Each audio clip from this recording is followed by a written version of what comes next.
bring in Bill Plaschke, the celebrated columnist for the LA Times, ESPN Around the Horn contributor. We're finding Freddie Freeman is having second thoughts, apparently, about being a Dodger, going back to Atlanta. And then I guess he's representing himself. He's fired his agents. Bill joins us now. How's his playing locally, Bill? This is a great time to be in LA, Dan. Freddie Freeman doesn't want to be here, and Russell Westbrook does. Wonderful vibes we got going on here. Yeah, but you want Freddie Freeman. You probably don't want. That's so weird. The Freeman thing is so weird. His teammates, he's playing tremendously. He's one of their two best players, all-star, great hitter, but he won't stop crying. And his teammates are getting a little irritated. The whole Dodger organization is getting a little irritated with it. Freddie, you made your bed. You signed for the extra year out here. You made the $25 million more.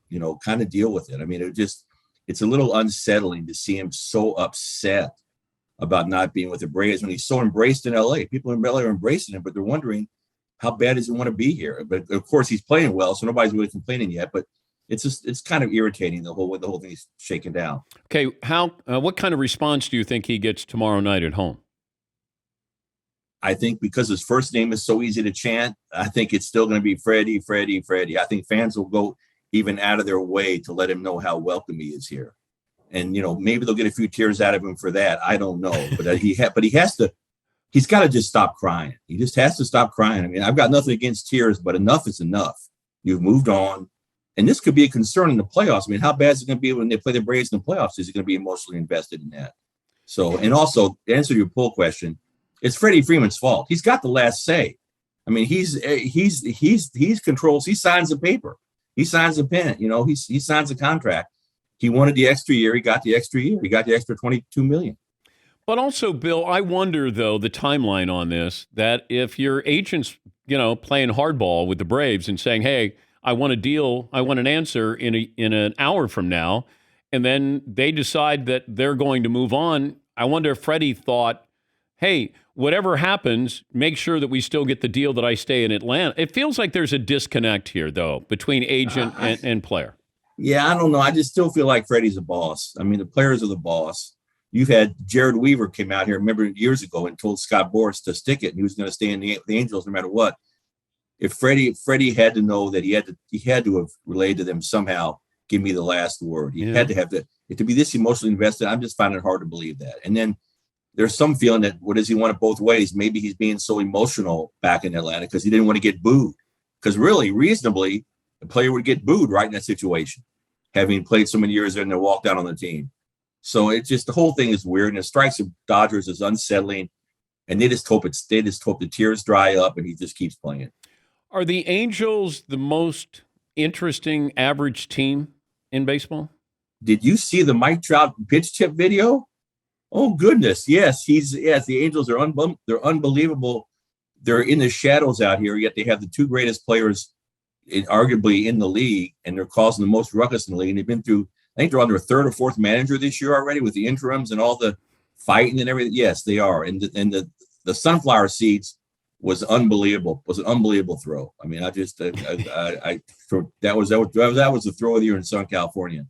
But everything keeps happening. Then the elbow injury, yes, they're the most interesting shadow team. People in LA still don't even notice them. Mike Trout would still walk in a coffee shop and nobody would know who he was up here. Is Ohtani a big deal locally? Not really. The Angels are bigger nationally than you are locally, and Ohtani, not really, because he doesn't really connect with a lot of the fan base here, and his interviews he doesn't do a lot of interviews, and he doesn't get around much. So no, not really. I mean, he's not. There's 5 Dodgers that are bigger deals than him than Ohtani. At least 5 Dodgers, if not 10 Dodgers, bigger deals than Ohtani. He's Bill Plaschke, LA Times sports columnist, contributor to Around the Horn. Did you go into the California Sports Hall of Fame? Yes, I was humbled and honored to be inducted into the California Sports Hall of Fame. It was a cool event. It was, and especially all of California, but I don't know how they picked me. They must have run out of they ran out of athletes. It's a big state. It's hard to run out of athletes, but they must have done so. I don't know how they. I think alphabetically they just got to the letter P. They got to the letter P. I think that was my thing. There were some people at the banquet who didn't even know who I was. So yeah. The headline in your column on the Lakers acquiring Kyrie Irving would be super weird, super dumb. Felt super desperate, too.